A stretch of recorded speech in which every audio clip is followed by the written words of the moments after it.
It used to all be about the midlife crisis. You'd be in your 40s or your 50s, and then just one day you realize that you need to dye your hair. You should probably buy a jet ski or a motorcycle, and you probably should try to find your purpose in life now that you are halfway through it. That used to be the focus. Anymore, now we have the quarter life crisis, which is coming up a lot more frequently, and which I am willing to bet was still a pretty frequent occurrence even a couple generations ago, but now it's on display for the entire world to see.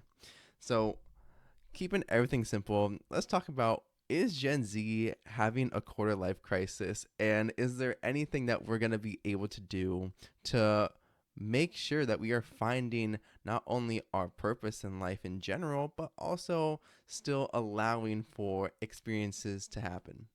Let's dive right in.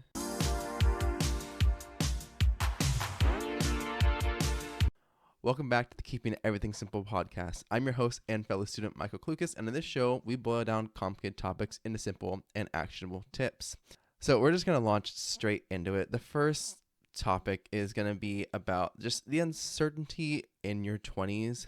Now, like I said, I'm pretty sure that every single generation that has come has likely struggled with their 20s because there's a lot that goes into it. I've mentioned it in previous videos and previous podcasts before that when there is that transition from high school into college, that's your first kind of quote unquote experience jumping into the real world. That's your first experience getting to say, okay, cool. Hey, I am starting to become an adult. I'm starting to become my own person.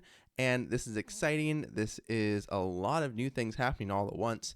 But the real kicker here is that once you get into university itself, then you have a new type of relationship with what young adulthood means, because then suddenly it's like, okay, there's a lot more freedom and flexibility than I had initially anticipated. There's a lot more free time that I know what to do with.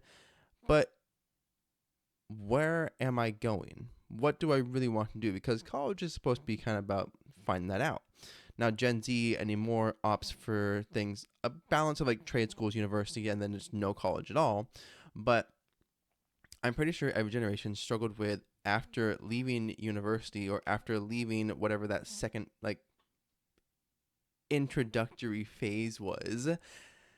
I call it the tutorial. That's probably gonna be like the best way to put it. So you had like the tutorial, and then you dove into the real game, and you're thinking to yourself, "Oh, okay, wow, I don't actually fully know how I'm going to go about this. I don't fully know what I'm doing." And I think that is an experience that we probably all likely share, but being able to actively say, hey, I know what you're going through because I've been there, is something that I think every generation is able to actively connect on, because who knows exactly what they're doing as they are just entering into young adulthood. Again, if you do, more power to you. But if you don't, that's probably also pretty normal. And then not only that, we also then have the other topic of milestones. So with uncertainty in your 20s, then there's also just the milestones that we are being told right now matter so much. And there's always this kind of conversation of like, if you say take 6 years to graduate university, the average apparently looks to be about 5 years you tend to graduate from college. But then instead it's like, okay, maybe you took 6 years, maybe you took 7 years, maybe you had to take a gap year because you had to go home, take care of family, or maybe your scholarships ran out, so you had to work for a year to be able to pay off your college tuition or your trade school fees, whatever it is. And then you have buying a house. We all know, and get close here for a second, watch on YouTube, you all know how bad it is to try to buy a house right now. Starter homes are a lot less likely to be found because most of the older generation or boomers have moved in. They've got great interest rates. They don't want to move and have to pay a higher interest rate because they've likely bought or paid off their house already. Millennials are starting to be able to get in a lot more easily because they are later into their career and have more financial stability. And then those of us in Gen Z, we're kind of holding the bag. And even though, granted, right now in August 1st of 2024, the time I'm filming this, it is better to rent than to buy across the U.S. market on average. Again, on average. It's then looking at the milestones that's like, okay, if that was one of the big ones where the average home buyer used to be 23 to 24 and now the average home buyer is like 30, that's a big difference. That's a big jump. And then same thing with having kids and starting a family. Not everyone should have kids. Not everyone wants to have kids. And that is okay. That is more than okay. So if you have been struggling with that, I just want to emphasize that now because there's a lot of things that happen within the quarter life crisis where it is a re-questioning of your identity. It's a re-questioning of your purpose, a re-questioning of if the life you led is actually the life you want to continue leading in general. But there's also things that are value-based decisions. And if you stick to them, that's going to, I believe, be better for you in the long run as long as you know why you're sticking to them, that you've investigated your values and your beliefs, and then you can say, okay, yeah, no, I don't want to do that. So that's just important to note, especially as people will then give you their own 2 cents about your own life multiple times. But it then just makes sense overall to be able to say, okay, the milestone that you hit 2 generations ago is going to look very different than the milestone that I'm going to hit today. It might be the same milestone, but when, how, and if it happens is going to be a completely different story. Like Ramit Sethi, the author of I Will Teach You Rich, as well as the host of the I Will Teach You Rich show on Netflix, he chooses to rent. Like, that is a choice that he makes. Even though he could definitely buy a house in where he lives, he's done the math, he's run the numbers, and he knows that it is cheaper for him to rent in LA, I think that was LA, rather than to buy because he is saving more money and then he has the extra convenience of being able to travel with his wife, which he prefers to do. And if there's anything that breaks, he's not in charge of it. That's the landlord. So having the milestones be kind of this big point of concern causes a lot of uncertainty in your 20s because then we can feel like we're being left behind. We can feel like we're not getting to where we need to be or where we should be based on where everyone else was when they were our age. So that causes so much, not just uncertainty, but then just this kind of anxiety and underwhelm of like, are we okay? Are we doing this right? What's happening? It causes a lot of confusion. But then that also then leads us into the fact that you're still expected to have it all figured out. And when I say have it all figured out, I more so mean that you're supposed to know, like you had the question always when you were graduating high school, that you should know what your career is going to be. What are you going to go study in university if you were going to college, or what trade profession were you going into, or what job were you going to get? And it was always a question of what's next? What are you doing now? What's your next plan of action? And sometimes it can be the little truth of the matter is I have not the slightest clue what I'm doing, where I'm going, or how I'm going to get there. Because I don't even fully know who I am in regards to where I want to be in the world and how I want to show up in the world as a whole. And that's a real struggle. But then it also goes in the fact that you're still expected to have an answer for that question, because once you graduate from the tutorial, I'm just going to keep calling it the tutorial. That is a lot of fun. But once you graduate from the tutorial, then it is put upon you to have another answer. It's, okay, you finished trade school. Are you going to go get an apprenticeship now? Was that part of your trade schooling? Do you have any jobs lined up? And then if you're in university, it's, well, do you have any internships that you're doing? Do you have anyone you're reaching out to? Or do you have any fields you're going to jump into? Like, hey, why'd you change your degree 5 times? It's like, I don't know. Maybe because I don't fully know what I'm doing. And I'm trying to find some glimmer of a connection between what I want to do, what I'm passionate about, and what the world needs. That's a topic for a different day. But it does go to show that because you're still expecting to have it all figured out, then when any other questions come up, especially in like regards to the milestones, then we are left kind of holding the bag of, oh, I need to have an answer to this. I need to be able to tell you this is what I'm doing and why I'm doing it, rather than just saying, I don't know and I'm still figuring it out, because my 20s are for discovering what I want to do, what I can do, what I'm good at. And I think that part of the conversation gets missed quite a lot. And that's unfortunate, because we want to be able to lead a life that is meaningful and that we feel is going to take us in the direction that we want to go long term. And real quick, if you're watching this on YouTube, Spotify, or listening to us on a podcast app of choice and you are enjoying this episode so far, make sure that you leave us a like, a follow, so that way you know that every single time that I upload a new episode, make sure you ring that notification bell as well. It does help me out so much, and I do greatly appreciate it. Let's get back to it. Now, the other piece of the puzzle here is that beyond uncertainty, we're going to launch into the next topic here, which is how the digital age has just impacted this quarter life crisis that we're experiencing. Now, again, the old version of this was kind of dedicated towards you're in your 50s, you're maybe in your 40s, and you are trying to figure out what your purpose in life is, or refigure it out, because you have the family, you have the house, you have the company car, you have the promotion, you got the titles that you want, you're making good money, and something is missing. And we've seen all the jokes about it. We've seen all the movies about it, where suddenly someone dyes their hair, they sell their car, they buy a sports car, if they don't have a solid relationship and they're in their 40s or 50s, they, for whatever reason, start dating someone who's half their age. Yeah, I know that one's still kind of weird, but we're gonna roll with that example anyways.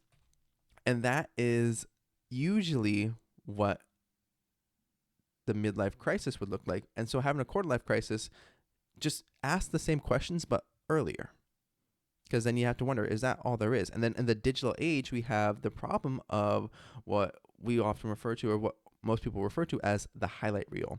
You know very well that the stuff that you see on Instagram tends to be the best snapshots of someone's life. Or the things that you see on TikTok is someone going out of their way to be creative, someone going out of their way to be fun. And it's even worse in which, say, like Instagram, because if I was going to say Facebook, anyone in the millennial, Gen X, boomer generation would probably use that one a bit more.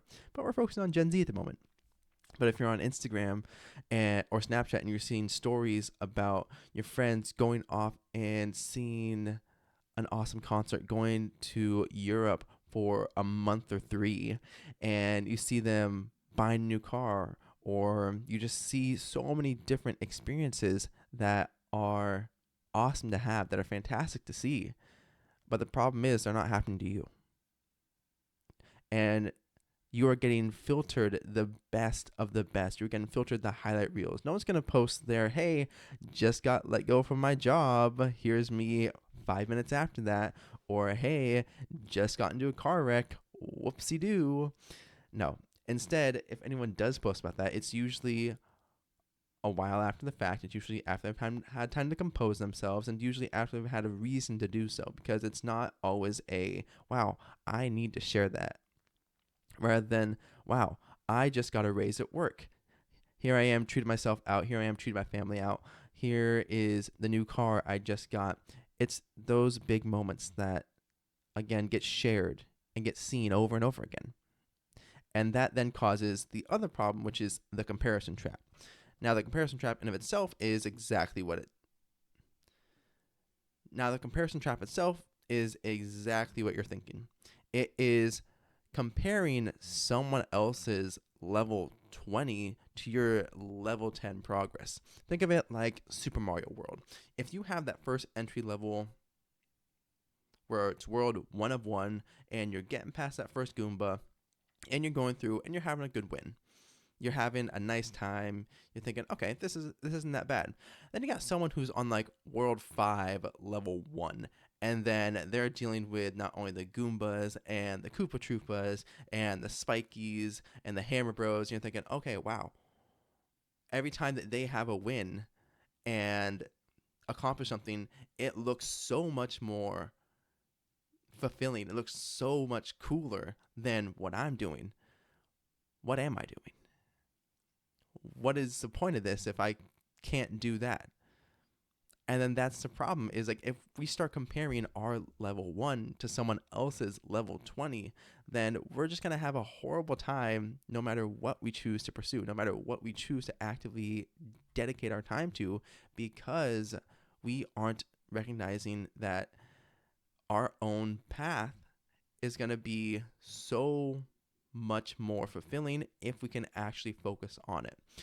I'm going to keep using the Mario example here because there is on level 2 of World 1 in the original NES, there is a secret little path that you can get to that allows you to jump ahead to different worlds. And that's part of where this goes, because if you are able to take these little jumps ahead, take these little extra accelerators and push your life forward, you're able to find your own World 5. You're able to find your own next level with a lot more ease. But the problem is you have to do it for the reasons that are meaningful to you. You can't just do it because someone else happens to be able to say, okay, yeah, I did all that stuff already. Well, that's them and good for them. But for the quarter life crisis that happened for Gen Z, it's because we're always then thinking, well, why aren't I where they are? Why haven't I reached that level of success yet? Why haven't I reached that level of financial security yet? Why haven't I reached that title and that promotion yet? And it doesn't do anyone any favors to be able to say, I want to be able to do that. I want to be able to be there. But all in its own time, all on our own schedules, all in our own race. And that's why it's so hard to have the comparison trap be so big in the digital age, because now it's not just keeping up with the Joneses, it's keeping up with everybody. And that's hard. And then that also leads us into the next best thing, because with the digital age, there's always the grass is greener on the other side. It's always that, hey, if your job is so cool, maybe I should get into that field. Maybe I should quit mine. Maybe I should go do that. Or, hey, that trip looks awesome.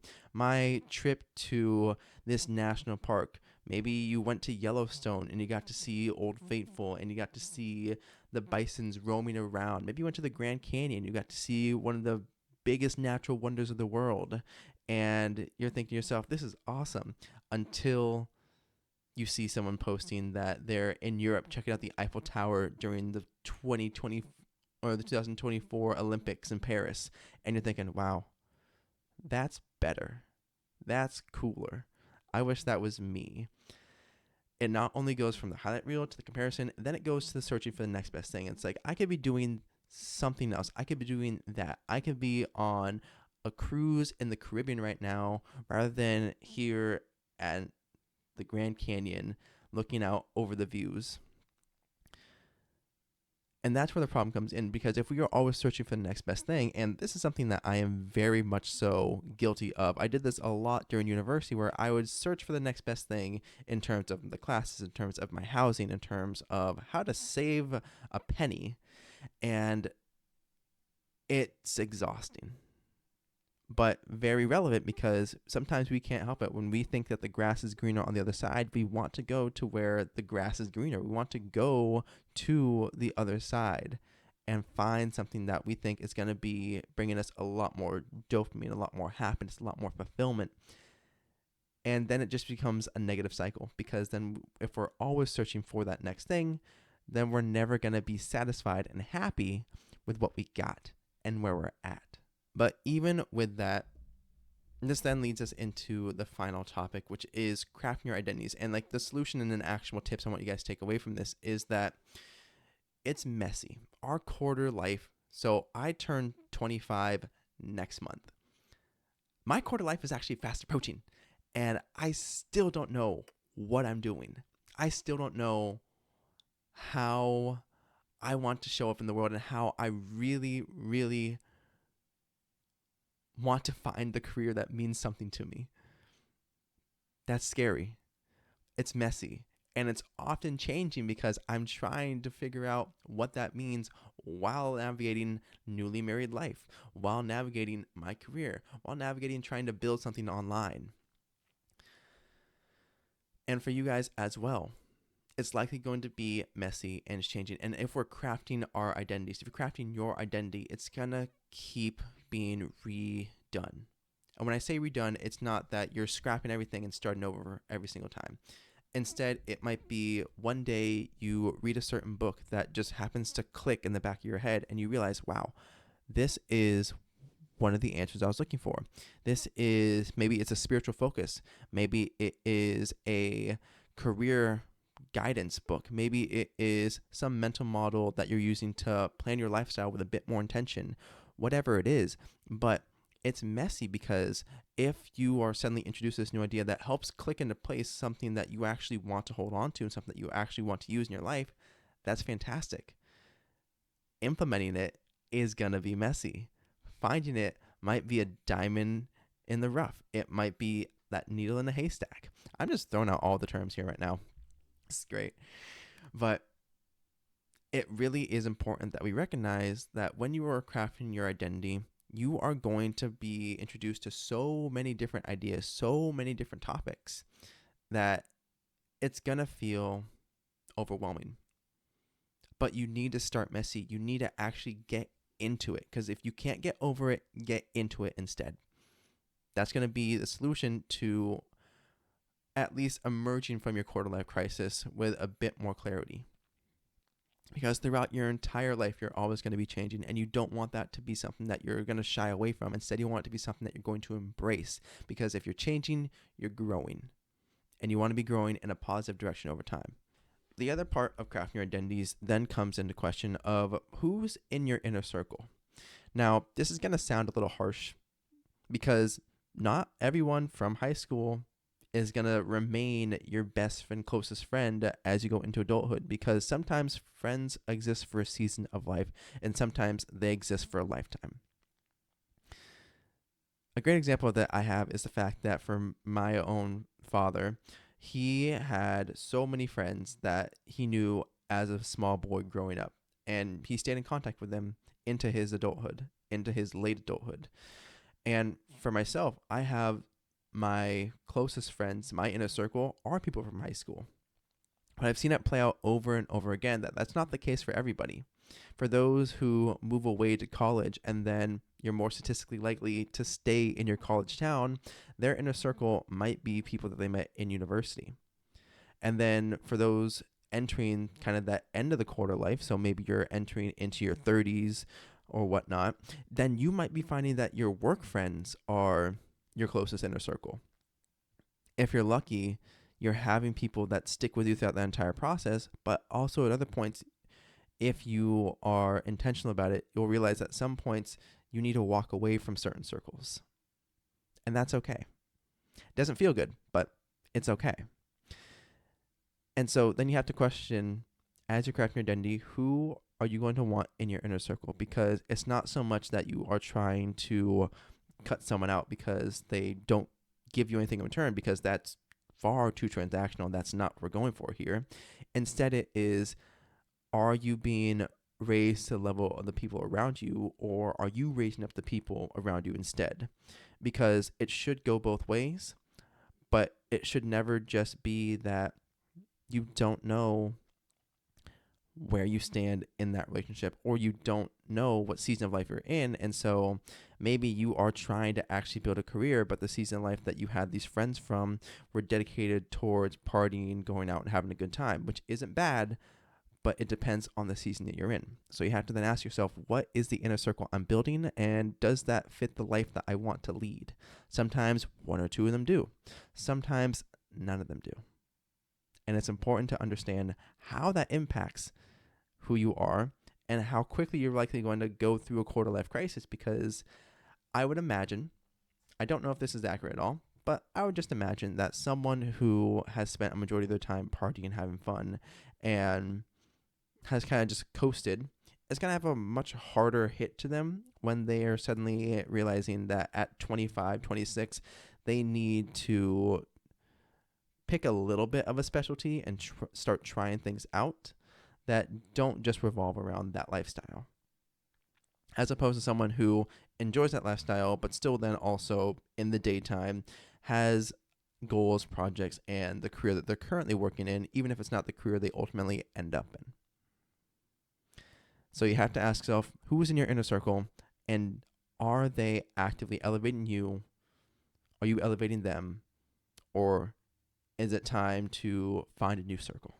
And then the final piece of the puzzle in crafting your identity is then asking yourself, are you leaning into your specialties? Everybody has a talent. Everybody has some calling, some vocation that they are so well suited for that it's just ridiculous. But also, we have to understand that you have to lean into it. You have to find it, because we can spend so much of our lives running away. We can spend so much of our lives thinking, wow, I could do that, but also, is that the right choice for me? Is that something that I'm going to want to do? But if you lean into your specialties, if you lean into your unfair advantages, then you're not only going to give yourself a compass to guide yourself out of a quarter-life crisis, you're going to open up new opportunities in the future, because then you realize, okay, if I lean into my ability to stay extremely organized, and that comes so naturally to me, then I might be able to use that to benefit my career, benefit my lifestyle just in general. Or it could be, wow, I am great at breaking down these complicated topics into simple and actionable tips. No, but I'm great at breaking down these complicated topics into these key or these KPIs that I feel make sense and that my team feels makes sense. That's a skill set. That could be a specialty. Or it could be like, I love finance. I love handling money. I don't want to so much do certified public accounting and personal accounting. I want to do more business accounting. I want to be a CFO type of deal. And if you lean into these specialties, eventually you'll see the compounding return given back to you. And you should be experiencing this kind of, again, messiness in your 20s where you are trying things out. You're trying to find what works. So it's like putting on different hats over and over again. Might be a construction hat one day, might be a chef's hat another day, but you're trying. And honestly, that is the most any of us can ask for, is that if you lean into your specialty, if you lean into trying to find out what that is, you're going to give yourself so much more direction in life, because that means you've at least answered the what if questions. You've at least answered, does this make sense for me as an individual? Because I'm good at it, because I like it, because it comes naturally to me. It's important that you do figure that out. And part of the quarter life crisis tends to be not knowing what that actually is, not knowing what you're so good at that everyone else feels it's unfair. So lean into it. Play around. I would say F around and find out. Because if you don't actively put in time and energy into testing the waters, then you're going to have a hard time actually finding what specialty you want to hold on to and what that means for you in the future. Because the quarter life crisis isn't always fun for some people, and honestly, we've seen enough movies about it. We have The Duff, we have Hilary Duff's Cinderella, we have The Edge of 17. There's just so many movies and TV shows that are centered around young adult life and centered around what it means to come of age. And that doesn't just mean you in high school, though a lot of them tend to happen while they're in high school, but that also means in your 20s, because you're coming of age in a new way. But that's why I encourage you then to take the premise of all the cliche movies that you've seen that you definitely know the plot of, and just let yourself start messy, keep exploring, understand who's in your circle and why they're there, and lean into your specialties. because that's not going to guarantee that your quarter life crisis is going to end tomorrow, but instead it's going to give you a path to move forward and a path to move through it. Because all things eventually will come to an end. But if you actively lean in and, again, you don't try to just get over it, you get into it instead, it's going to lead you to a much more fulfilling and meaningful 20s. So that way you can lead the rest of your life with some intention and with some understanding of that quarter life crisis and how it's guided you into the next stage of your journey. But with that, all my quarter life crisis cohort, I hope you have an amazing day. You amazing people. If you watch us on YouTube, don't forget to like and subscribe and ring the notification bell so that way you know every single time that I upload a new episode. If you listen to us on Spotify or another podcast app of choice, make sure that you leave us a follow and a 5-star rating. It helps me out so much, and I greatly appreciate it. But I will see you all in the next episode. I hope you all go out there and do great things. See you next time.